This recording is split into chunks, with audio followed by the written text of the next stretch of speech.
This podcast is a member of the Place to Be Nation family. Visit us at placetobenation.com, the only place to be in your pop culture world. Songs with.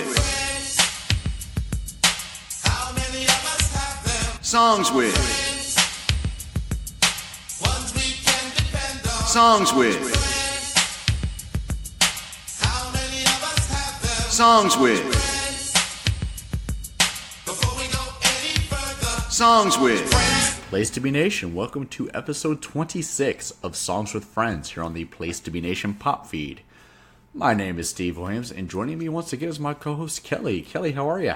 I'm good. How are you? I am fantastic. I am having a beer or 7 and watching SummerSlam 91 as we record, so this should be a hot damn good experience tonight. Dang it, I should be drinking.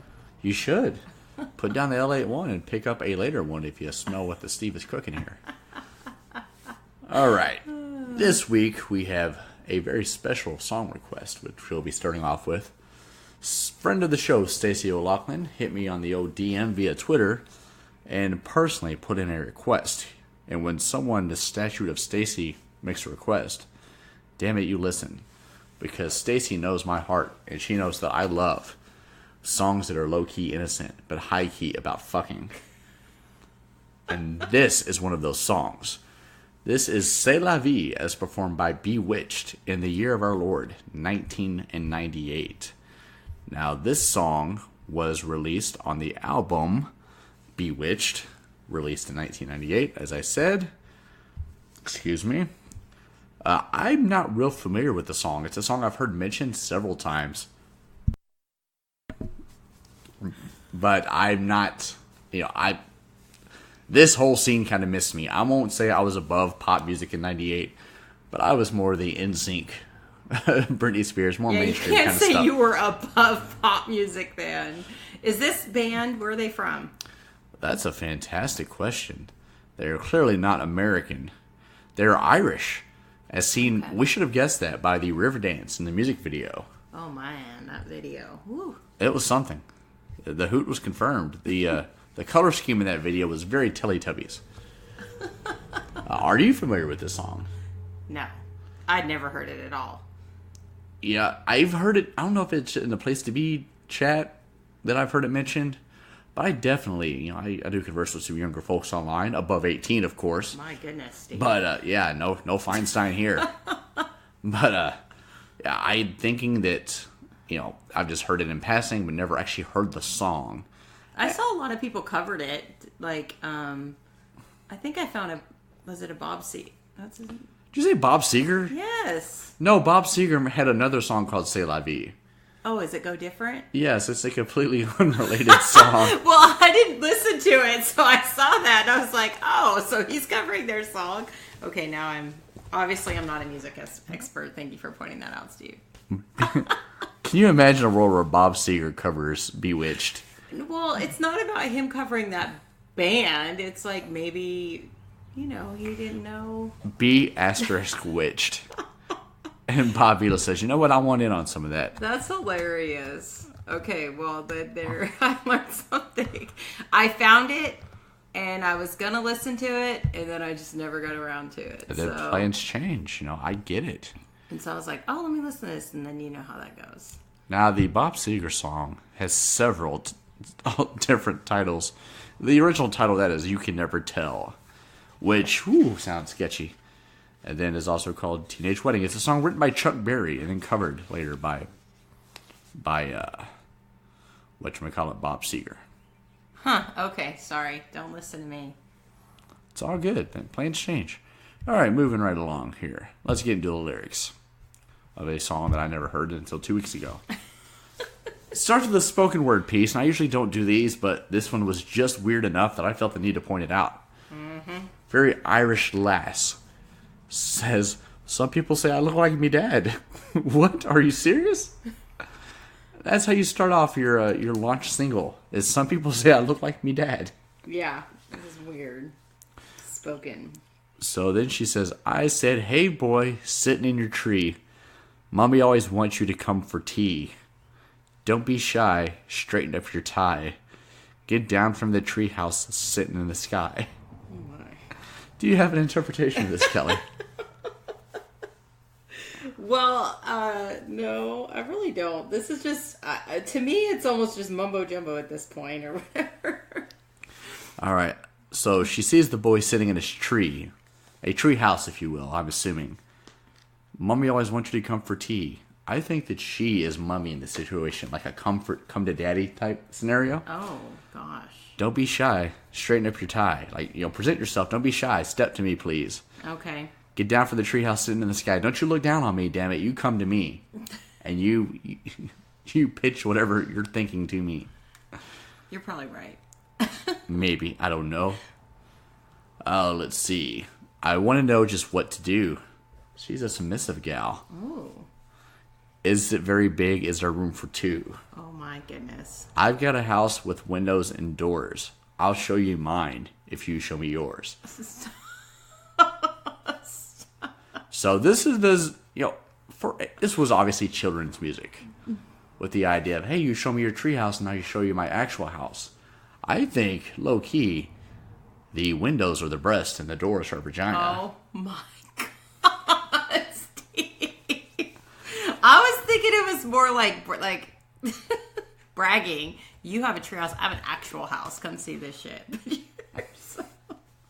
I'll show you mine, you show me yours. That's a very suggestive line. Yes. If they hadn't thrown that in there, I may be more inclined to believe this is about real estate, tree and otherwise.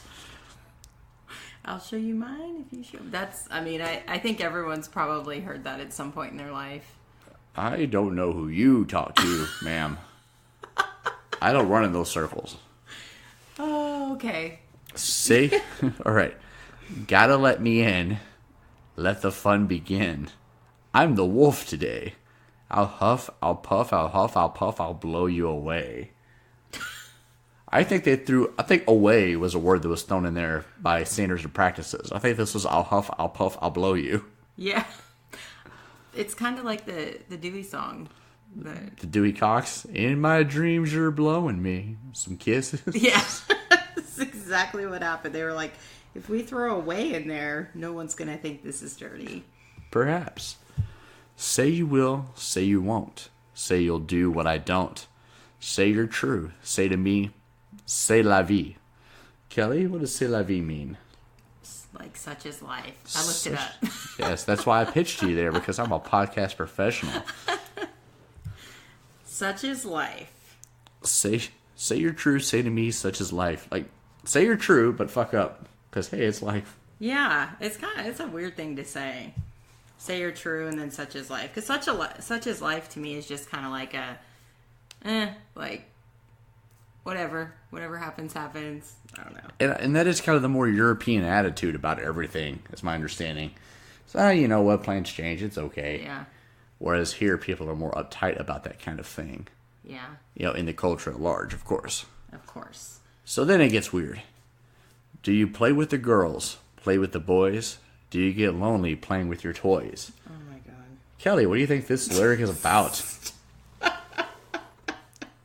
I'm really feeling comfortable that they use the words girls and boys in the first line. So it's because, it's like, well, she's trying to figure out, like, are you gay or straight? Yeah, are you into me or are you into your brother Billy over there? And then, Steve's making me say this, talking about toys on our show. I feel like. Hey, I didn't write the song, Kelly. Nor did I pick the song. Is it lonely? Would you rather play with me than your toys? Yes. All right, do you play with the girls? Do you play with the boys? Do you want some of what I got, or are you looking at the other parts? It's all good. But he says, do you ever get lonely playing with your toys? Hey, are you happy masturbating? Or how about you let me up in that treehouse so we can get it in? Let me in your windows and doors. Really love your peaches, want to shake your trees type situation. Yes. Now, real quick, I wanted to look something up here that did not occur to me till just now. And I fucked up by not making that search more specific. All right, bear with me here, folks. The Irish girl group Bewitched.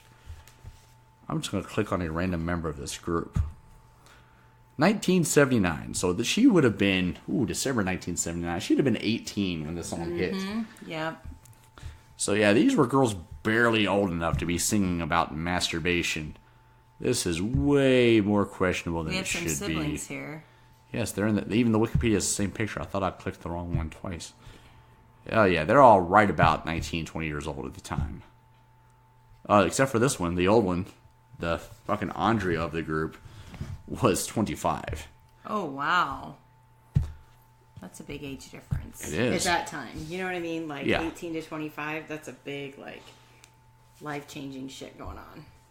All right. So then she says, we can talk, we can sing. I'll be the queen, and you'll be the king. This is almost like a playing house scenario here. Mm-hmm. Hey, boy in your tree, throw down your ladder, make a room for me. Oh, my gosh. I think the ladder is a penis. Whip it out. Make room for me. Make room for me. Let me climb on that monster and join you in your treehouse. I can't actually disagree with you on this. I really want to find the, as I would say, G rating to this song, but... The G rating of this song stands for getting it in. But then she goes back to this house thing. I've got a house with windows and doors. I'll show you mine, you show me yours. Ooh. She is intent on showing off her goods. She is. She just turned 18. It's just now legal. She's looking to get freaky with it. She's excited. She is. She's eager. Gotta let me in. Hey, hey, hey. Let the fun begin. Hey. I'm the wolf today. Hey, hey, hey. I'll huff, I'll puff, I'll blow you away. And then it was just a whole lot of repeating. So yeah, I think this is one of those songs that kind of what Songs with Friends is here for. We're here to take the songs that have just been kind of humdrum part of your life forever. Or not. We really listen to them, and we figure out that they are fucking disgusting. And that we all need to go to church after hearing these songs.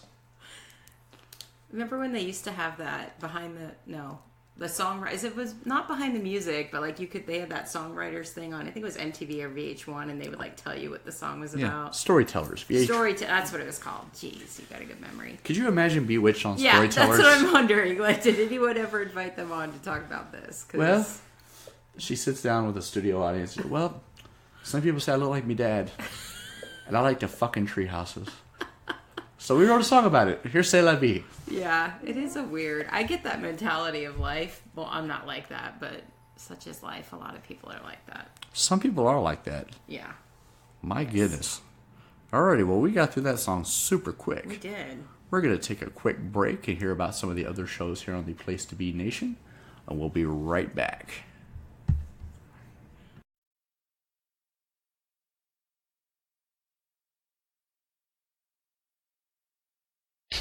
Promotional consideration paid for by the following.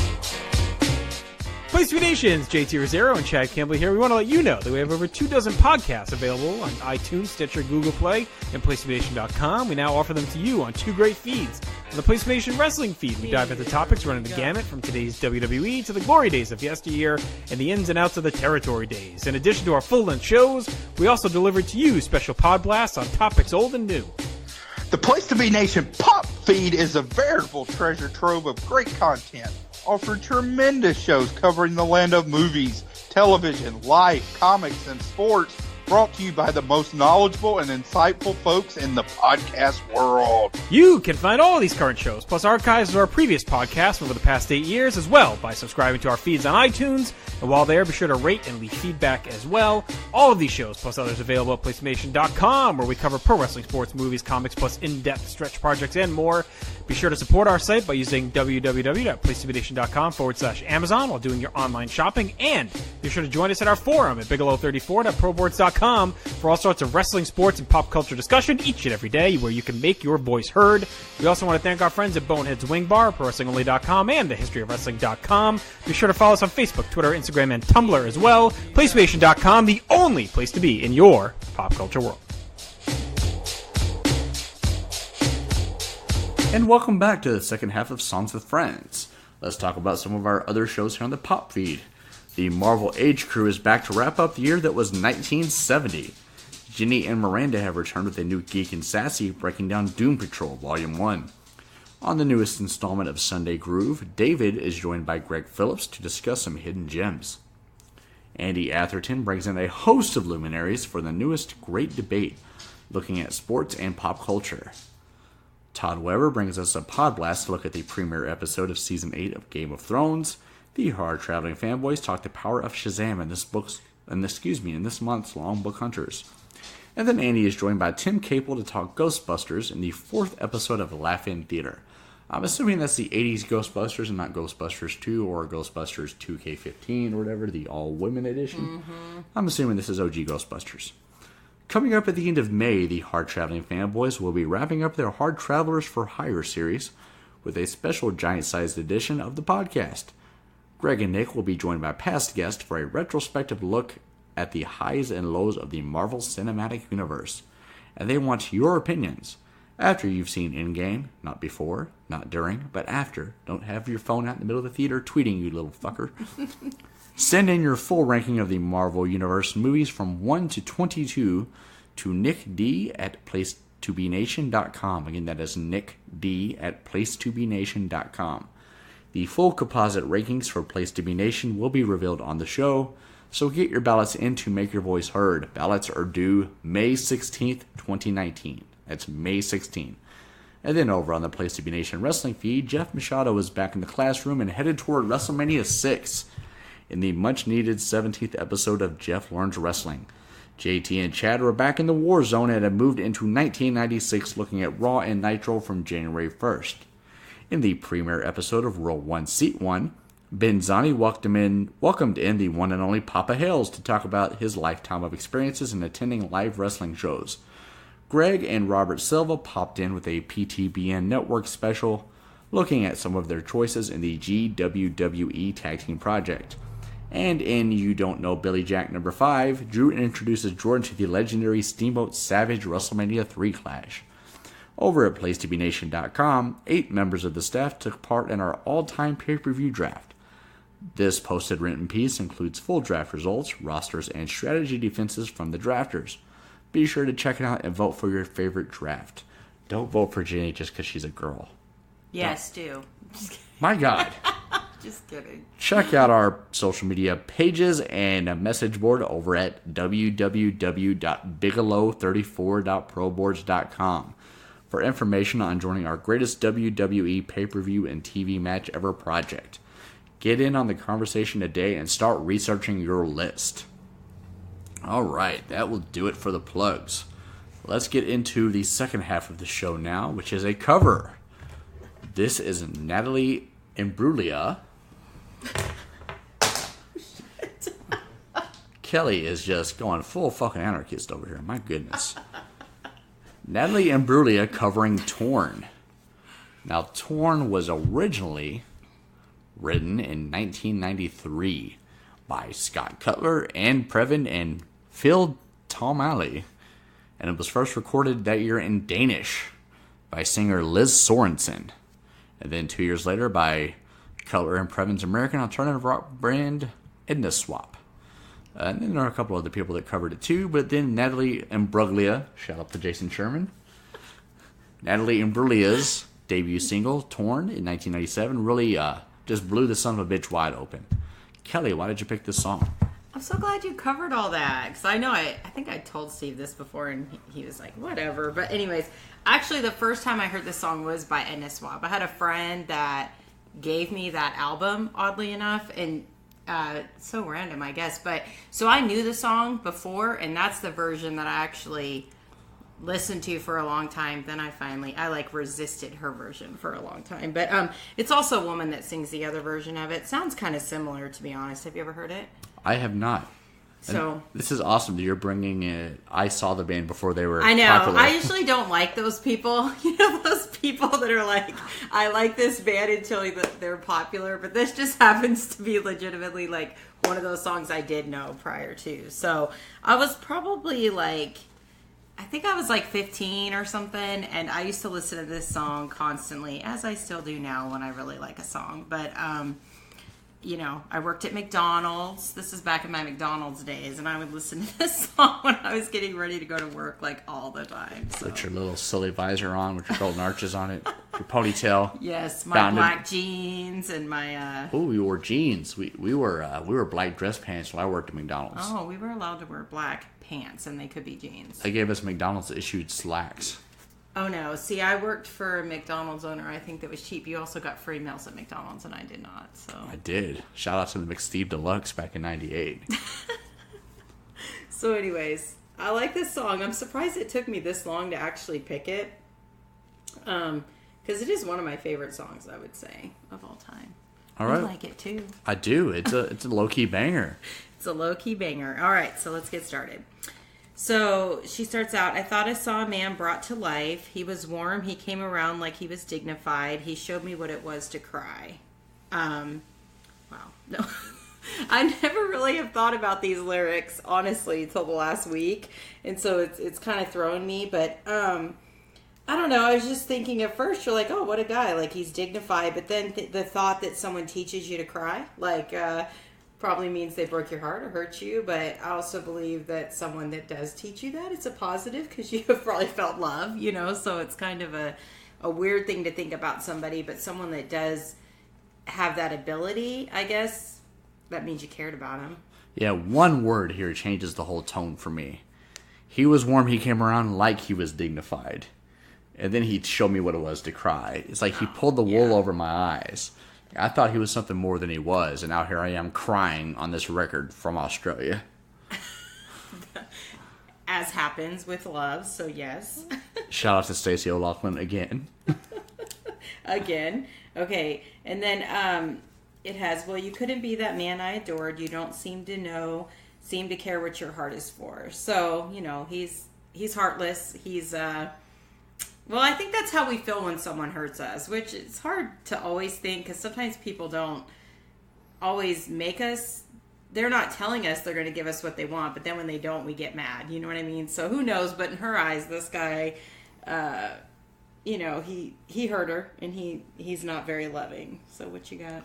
Yeah, she already has this idea that he's going to be that man, this dignified man, but you couldn't be that. You don't seem to care what your heart is for. Like, I want you to be a certain way. Is the quote from The Wire. You want it to be one way, but it's the other way. Yeah. And, she's just not going to win with these expectations. Yes. You good there? I'm good. Okay. So she has, but I don't know him anymore. There's nothing where he used to lie. My conversation has run dry. So, I mean, I just, to me, like, things are cold. And nothing really left to say to him anymore. What you got? Yeah, the conversation has run dry. That is pretty self-explanatory. We don't have anything to talk about anymore. There's nothing where we used to lie. Yeah. Did this happen with Tara? My God. Just kidding. I've not had anything to do with this woman for... I meant back then. Like, when you go, I haven't had that many breakups in my life. So I don't have that much to contribute in this topic. So. All this was 17 years ago. Okay, but... No, conversation did not run dry. Conversation turned angry. That's what I was going to say. That's what's kind of interesting to me about this song, though, is that a lot of times when you love someone and you lose them or whatever, it goes bad, you could keep that shit going on forever. If you're... So... It's kind of weird that it ran dry, Conversation running dry, that will lead to two things. There are some people who can just go on like that and just coexist but not have a bond. And there's other people like, all right, well, the spark is completely gone. We're done here. Yes. It sounds like she is in party B. Yes. This is true. Okay, so she has, that's what's going on. Nothing's fine. I'm torn. I'm all out of faith. This is how I feel. I'm cold and I'm shamed. Lying naked on the floor.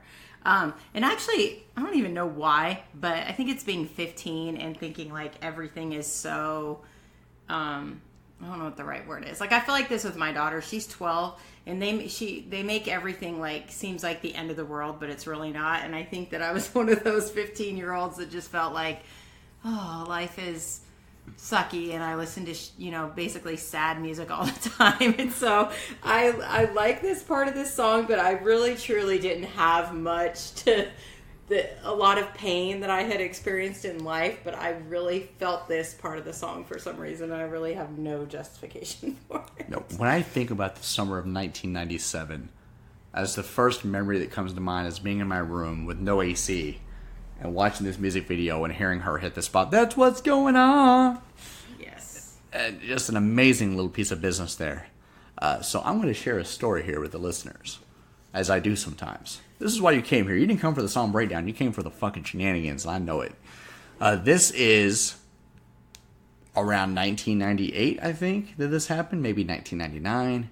A girl I went to high school with. Word somehow got out about this young lady having a sexual experience that is believed to be her first. For some reason, on a washer and or a dryer in a laundry room. And as happens when you're in high school and you have a sexual experience, there was a break and she started bleeding on the appliances, if you will. So us being asshole high school kids, every time people would see her, someone would start singing, "Nothing's right, I'm torn." Oh my God, Steve. I'm not proud. I don't remember if I partook in this. If I did not, I certainly thought it was hilarious. Oh my God. Side bit, this is the same girl that I had mentioned in a previous episode of a special needs guy following her home when we were in 4th grade. That happened when we were in 4th grade, and then in 10th grade, she's getting busted up on the Maytag. I bet she left Kentucky and never looked back when she could. She, I don't know what happened to her. After 10th grade, we never saw her again. I was her Facebook friend for a while, and she had all kinds of weird stripper tattoos. Oh no. Yeah, and her mouth had the shape of a woman who's lost some teeth. Oh no. So yeah, I don't think things ended well for her. So I won't even say her name because I don't want to be booked on libel. But we're not going to spread stuff. I apologize for the shenanigans of adolescent Steve and his friends. No, shame on her boyfriend for sharing that happen. Yeah, either I don't know who told the story. If she told it to some friends and then it got out, or if he came telling everybody. I mean, what a douchebag. Yeah, I mean... I'm going to blame him. Sure, we'll go with that. Maybe not. Maybe not. All right, this lying naked on the floor. I think this is more an emotional exposure. Yeah. Than literally lying butt-ass naked on the floor of the hardwood loft as seen in the video. Yes. Well, no, just that feeling like where you feel vulnerable or hurt or exposed. And that's, that can feel that could feel worse almost than just being like naked in front of people. If, for some people, like, I don't like to feel that way, but it depends on if it's cold outside and kind of shrinkage you may occur. Steve has no problem with this happening. All right. Go ahead. We're good there? We are. Okay, so she has illusion never changed into something real. I'm wide awake and I can see the perfect sky is torn. You're a little late. I'm already torn. You really ruining this song for me with that story. I ruin all songs with all stories. You want to go first here? Yeah, me too. Illusion never changed into something real. This is touching kind of on the theme we hit earlier. With she had this idea of what this guy was, but he never was that person. It was all an illusion, and she was hoping she could change him into something she wanted, which is a fool's game. Yes. Don't do that, kids. Yeah. It's going to end in heartbreak for one or both of you. Yes. Well, and I hate to say it, I feel like us women do that a lot, so... I mean, and I think the idea of someone is always so much more like, I don't know, romantic, I guess. And then when you get into like the real shit of somebody, it's like, ooh, or being real. Like, I probably talked about him on here before. I probably shouldn't, but I had a neighbor kid I was just like in love with, and I always thought I was gonna marry him actually one day. But then by the time he actually like noticed me and paid attention to me, I wasn't interested in him anymore. And he really was he was into drugs, and I just was like, I don't need this. You know what I mean? But I would have thought, man, if he had ever came to me, I'd have cut off my right arm to like go somewhere with it. Not really cut off, but you know what I mean? But then like when I started really thinking about like the real person that he was, I was like, this really isn't for me. But It is very easy, especially when you're that young, to Yeah. love the idea of someone more than loving them. Yeah. This little interesting tidbit here, she doesn't really expound on is, you're a little late, I'm already torn. Like, this indicates that now he's offering to change or he's offering to be this person, but it's too late. Like, I'm already damaged. But she doesn't go into, more details on that, which I found an interesting little spot in the song. Oh, I didn't notice that before. Yeah, he was probably coming around to what she wanted, and then it's like, Well, sorry, you're not going to cut your right arm off now. That was a bad analogy, but you know what I mean. Like, you always think there's someone you're like, I'm going to grow up and marry that person one day, and then you were wrong. Can confirm. All right, you good there? I'm good. Okay, so I guess the fortune teller's right. I should have seen just what was there and not some holy light. And I love this part of the song because, I don't know. I tend to be a realist, and I think it's like important for me to see things for what they are. And I just feel like that's a relatable thing. Like, you can hope and pray or wish or whatever you think about life, but things are what they are. So what you got? Oh, you're gonna. I guess the fortune teller's right. This lady's been to some tarot card readings. There's some hot twin flame action going on here.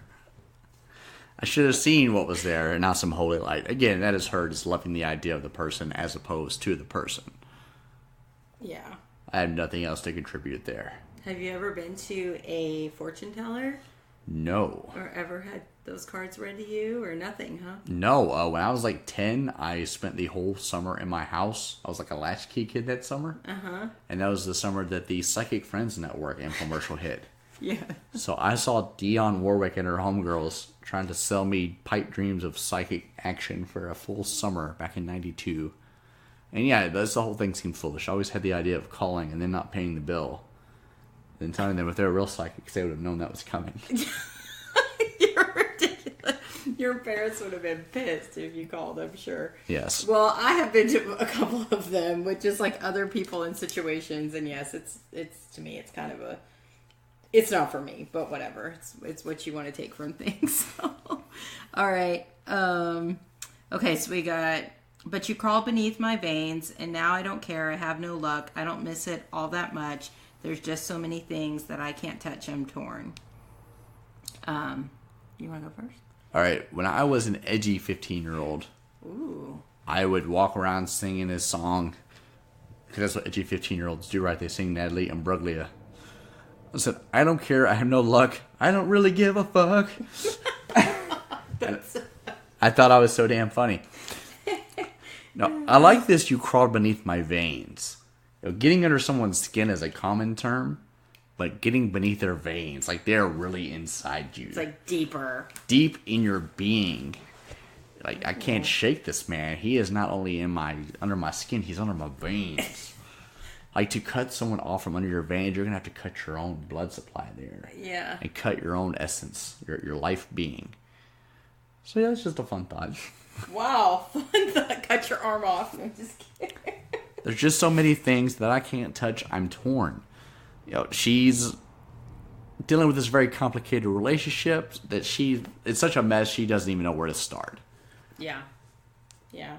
Well, that's the thing. Like, it's hard to, I don't know, forget someone or forget what you had. And, and that's why I feel like she's in that thing of like, I don't miss it all that much.